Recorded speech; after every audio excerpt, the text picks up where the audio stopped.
नमस्कार दोस्तों, स्वागत है आपका हमारे यूट्यूब चैनल उन्नति शिक्षा में। आज हम करने वाले हैं समष्टि अर्थशास्त्र का पार्ट 2, भारतीय अर्थव्यवस्था 1950 से 1991। तो बेसिकली इसमें जो हमारी 7 पंचवर्षीय योजनाएं हैं उनके बारे में दिया हुआ है। तो इस पार्ट के जितने भी महत्वपूर्ण MCQ प्रश्न हैं वो मैंने इस वीडियो में शामिल किए हैं। आइए हम इसे शुरू करते हैं। तो देखिए, पहला प्रश्न है हमारा, भारत में योजना आयोग का गठन किस वर्ष किया गया था? 1948, 1952, 1950, 1960। तो भारत में योजना आयोग का गठन जो है वो 1950 में किया गया था। तो ऑप्शन सी इसका सही उत्तर हो जाएगा। आगे चलते हैं प्रश्न नंबर 2 पे। प्रश्न नंबर 2 है हमारा, योजना आयोग का अध्यक्ष कौन होता है? जो योजना आयोग 1950 में बनाया गया, तो पूछा गया है कि योजना आयोग का जो अध्यक्ष है वह कौन होता है? तो राष्ट्रपति होता है, उपराष्ट्रपति होता है, प्रधानमंत्री होता है या फिर रक्षा मंत्री होता है?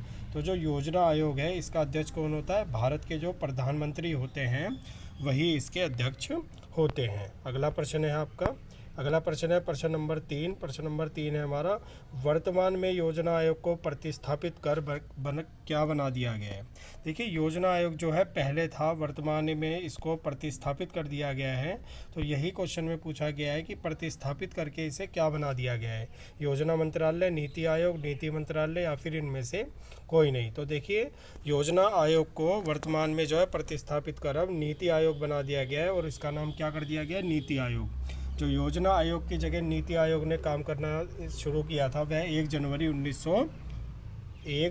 2015 से जो है योजना आयोग की जगह नीति आयोग ने काम करना शुरू कर दिया है। अगले प्रश्न की ओर चलते हैं। अगला प्रश्न है हमारा, औद्योगिक नीति प्रस्ताव किस वर्ष लाया गया था? 1950, 1966, 1970, 1948। तो देखिए, औद्योगिक नीति प्रस्ताव जो है वह हमारा लाया गया था 1948 में। तो ऑप्शन डी हमारा सही हो जाएगा। अगले प्रश्न की ओर चलते हैं। अगला प्रश्न है हमारा प्रश्न नंबर 5। भारत में योजनाएं कितने वर्ष के लिए बनाई जाती है? देखिए, भारत में जो योजनाएं बनाई जाती है, जिनके आधार पर योजना व्यय होता है, वह कितने वर्ष के लिए बनाई जाती है? 7 वर्ष, 5 वर्ष, 6 वर्ष या फिर 9 वर्ष? तो इसका सही आंसर है हमारा बी, ये 5 वर्ष के लिए बनाई जाती है और इसीलिए इन्हें पंचवर्षीय योजनाएं भी कहा जाता है। अगले प्रश्न की तरफ चलते हैं। प्रश्न नंबर 6। प्रश्न नंबर 6 है हमारा, डैश का अर्थ देश में वस्तु और सेवाओं की उत्पादन क्षमता में बढ़ोतरी है। किसका अर्थ जो है देश में वस्तु और सेवाओं की उत्पादन क्षमता में बढ़ोतरी है? उत्पादन, संवर्धी, विकास या फिर इनमें से कोई नहीं। तो देखिए, संवर्धी का अर्थ होता है देश में वस्तु और सेवाओं के उत्पादन में वृद्धि। तो ऑप्शन बी हमारा प्रश्न 6 का सही आंसर हो जाएगा। प्रश्न नंबर 7 है, भारतीय योजना आयोग का जन्मदाता किसे कहा जाता है? भारतीय योजना का जन्मदाता किसे कहा जाता है? मार्शल को कहा जाता है, एडम स्मिथ को कहा जाता है, स्वामीनाथन को कहा जाता है, महालनोबिस को कहा जाता है? तो देखिए, एडम स्मिथ को अर्थशास्त्र का जनक कहा जाता है, स्वामीनाथन को हरित क्रांति का जनक कहा जाता है और भारतीय योजना का जन्मदाता जो है महालनोबिस को कहा जाता है। अगले प्रश्न की ओर चलते हैं। प्रश्न नंबर 8। प्रश्न नंबर 8 है हमारा, पंचवर्षीय योजनाओं का वास्तविक रूप किस योजना से सामने आया? देखिए, पहली पंचवर्षीय योजना थी, लेकिन यह पूछा गया है कि जो वास्तविक रूप था जिससे पता चला कि वास्तव में योजना है क्या, वह कौन सी योजना थी? तीसरी पंचवर्षीय योजना, दूसरी पंचवर्षीय योजना, पांचवी पंचवर्षीय योजना या फिर पहली पंचवर्षीय योजना? तो इसका सही आंसर है हमारा दूसरी पंचवर्षीय योजना। दूसरी पंचवर्षीय योजना से ही पांचवर्षीय योजनाओं का वास्तविक स्वरूप जो है वो बाहर आया था। अगले प्रश्न की ओर चलते हैं। प्रश्न नंबर 9। प्रश्न नंबर 9 है हमारा, दूसरी पंचवर्षीय योजना किसके निर्देशन में होती? यानी कि जो दूसरी पंचवर्षीय योजना है वह किसके निर्देशन में पूर्ण हुई, किसके सिद्धांतों पर वह आधारित थी? बताइए क्या होगा इसका सही आंसर? पहला ऑप्शन यहाँ पे दिया है हमें क्या? महालनोबिस, स्वामीनाथन, चार्ल्स मेके या इनमें से कोई नहीं। तो देखिए, जो हमारी दूसरी पंचवर्षीय योजना थी यह हमारी महालनोबिस मॉडल पर आधारित थी। महालनोबिस जी के निर्देशन में इस योजना को पूर्ण रूप से किया गया था। चलिए अगले प्रश्न की ओर चलते हैं। अगला प्रश्न है हमारा प्रश्न नंबर 10। प्रश्न नंबर 10 है, 1 वर्ष की अवधि में हुए सभी वस्तुओं तथा सेवाओं का बाजार मूल्य डैश कहलाता है? 1 वर्ष की अवधि में जितनी भी वस्तुओं तथा सेवाएं होती हैं उनका जो बाजार मूल्य है वह हमारा क्या कहलाता है? जीडीपी कहलाता है, जीएनपी कहलाता है, एनएनपी कहलाता है या फिर इनमें से कोई भी नहीं? तो देखिए, 1 वर्ष में सभी वस्तुओं तथा सेवाओं का जो बाजार मूल्य होता है वह हमारा क्या कहलाता है? जीडीपी कहलाता है। क्या कहलाता है? जीडीपी कहलाता है। जीडीपी से अगर हमें एनएनपी पे क्या जाना है तो हमें क्या करना होगा? तो हमें मूल्य ह्रास को घटा देना होता है, ठीक है। और जीडीपी से अगर जीएनपी की ओर जाना होता है तो क्या क्या करते हैं, जीडीपी से जीएनपी की ओर जाने के लिए हमें क्या करना होता है, विदेशों से जो आया है उसको घटाना पड़ेगा। आगे चलते हैं हम प्रश्न नंबर 11 की ओर। प्रश्न नंबर 11 है हमारा, पहली पंचवर्षीय योजना का उद्देश्य था। देखिए ये जो आपका पाठ है ये हमारी 7 पंचवर्षीय योजनाओं पर आधारित है। 1950 से लेकर 1991 तक जो 7 पंचवर्षीय योजनाएं पूर्ण की गई थी उन्हीं पर यह पूरा पाठ आधारित है। तो पूछा है कि पहली पंचवर्षीय योजना का उद्देश्य था, क्या था पहली पंचवर्षीय योजना का उद्देश्य। तो देखिए पहली पंचवर्षीय योजना जो थी उसका समय काल भी पूछा जा सकता है। तो उसका समय काल क्या था, उसका समय काल था 1951 से 1956 तक। रोजगार में वृद्धि, वस्तुओं तथा सेवाओं के उत्पादन में वृद्धि, तकनीकी सुधार और औद्योगिक विकास। देखिए वृद्धि को हिंदी में टाइप करने में दिक्कत थी, इसलिए मैंने जो है इस तरीके से लिखा था, वृद्धि वैसे ऐसे लिखा जाता है। तो पहली पंचवर्षीय योजना का उद्देश्य क्या था हमारा, पहली पंचवर्षीय योजना का उद्देश्य रोजगार में वृद्धि, वस्तु तथा सेवाओं के उत्पादन में वृद्धि। तो ऑप्शन बी हमारा सही है कि पहली पंचवर्षीय योजना का उद्देश्य वस्तु तथा सेवाओं के उत्पादन में वृद्धि था। अगले प्रश्न की ओर चलते हैं। अगला प्रश्न है हमारा, दूसरी पंचवर्षीय योजना का उद्देश्य क्या था। देखिए अभी हमने पहली का उद्देश्य पढ़ा था, दूसरी पंचवर्षीय योजना का उद्देश्य है, ठीक है। दूसरी पंचवर्षीय योजना जो है उसी से हमें वास्तव में पंचवर्षीय योजनाओं का अर्थ समझ में आया था। तो देखिए खाद्यान्न उत्पादन में बढ़ोतरी, औद्योगिक विकास, रोजगार सृजन या फिर इनमें से कोई नहीं। देखिए खाद्यान्न उत्पादन में जो वृद्धि है ये मुख्य रूप से पहली पंचवर्षीय योजना का लक्ष्य था। दूसरी पंचवर्षीय योजना जो है वो पूर्ण रूप से उद्योगों पर आधारित थी और उद्योगों पर आधारित होने के साथ साथ इसमें सार्वजनिक और निजी क्षेत्र को महत्वपूर्ण स्थान दिया गया था। तो इसका सही आंसर हो जाएगा हमारा बी, औद्योगिक विकास दूसरी पंचवर्षीय योजना का उद्देश्य था। अगले प्रश्न की ओर चलते हैं। अगला प्रश्न है हमारा प्रश्न नंबर 13। प्रश्न नंबर 13 है, डैश का उद्देश्य खाद्यान्न के लिए अन्य देशों पर निर्भरता कम करना है। इनमें से किसका उद्देश्य जो है खाद्यान्न के लिए अन्य देशों पर निर्भरता कम करना है। तो बताइए इसका सही आंसर क्या होगा, क्या कृषि का उद्देश्य, आत्मनिर्भरता का, रोजगार का या फिर इनमें से कोई नहीं। तो देखिए जो आत्मनिर्भरता है, आत्मनिर्भरता का अर्थ है यदि हम किसी पर निर्भर हैं तो हम उस पर निर्भर ना रहे बल्कि हम अपने आप पर ही निर्भर रहे। तो आत्मनिर्भरता का उद्देश्य खाद्यान्न के लिए अन्य देशों पर निर्भरता कम करना था। ऑप्शन बी हमारा इसका सही आंसर हो जाएगा। अगले प्रश्न की ओर चलते हैं। प्रश्न नंबर 14 है, स्वतंत्रता प्राप्ति के समय देश की लगभग कितने प्रतिशत जनसंख्या कृषि पर आधारित थी। 50%, 60%, 75% या फिर 90%। तो देखिए जब हमारा देश आज़ाद हुआ, स्वतंत्रता हमें मिली थी, उस समय जो हमारे देश की जनसंख्या जो है 75% जनसंख्या हमारी कृषि पर आधारित थी। यानी कि अगर हम देखें तो 3/4 जनसंख्या कृषि पर आधारित थी। कृषि ही जो है आय का एकमात्र स्रोत था। आगे हमारा हरित क्रांति के पहले चरण की समय अवधि क्या है। देखिए हरित क्रांति जो हुई थी वो कुछ चरणों में हुई थी। तो यहाँ पूछा है कि पहले चरण की समय अवधि क्या है, 1950 से 60, 60 से 70 या 1970 से 80, 1980 से 90। तो बताइए इसका सही आंसर क्या होगा। तो देखिए जो हरित क्रांति के पहले चरण की समय अवधि थी वो थी हमारी 1960 से 1970। तो ऑप्शन बी हमारा इसका सही हो जाएगा, 1960 से 1970। अगले प्रश्न की ओर चलते हैं। HYB का पूरा नाम क्या है। देखिए HYB जो बीज है ये हमारे कहाँ प्रयोग किए गए थे, ये हमारे हरित क्रांति में प्रयोग किए गए थे। तो वही पूछा गया है कि HYB बीज हमारे क्या है, फुल फॉर्म क्या है HYB की।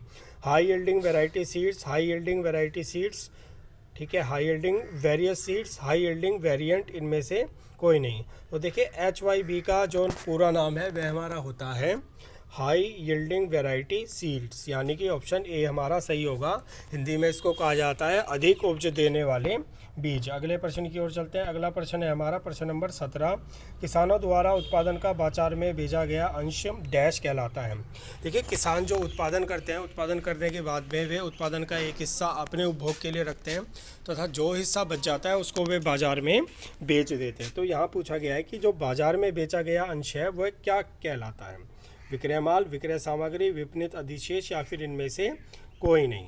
तो देखिए जो किसान उत्पादन का बाजार में बेचा गया अंश है वो क्या कहलाता है, विपणित अधिशेष कहलाता है। ऑप्शन सी हमारा इसका सही उत्तर हो जाएगा। प्रश्न नंबर 18 है हमारा, औद्योगिक नीति प्रस्ताव कब लाया गया था, कौन से सन में लाया गया, 48 में, 56 में, 1960 में या फिर 1972 में। बताइए इसका सही आंसर क्या होगा। तो इसका सही आंसर है हमारा ऑप्शन बी, 1956 में औद्योगिक नीति प्रस्ताव लाया गया था। कब लाया गया था, 1956 में। अगले प्रश्न की ओर चलते हैं। अगला प्रश्न है हमारा प्रश्न नंबर 19। प्रश्न नंबर 19 है हमारा, आयात के स्थान पर घरेलू उत्पाद द्वारा पूर्ति करना डैश कहलाता है।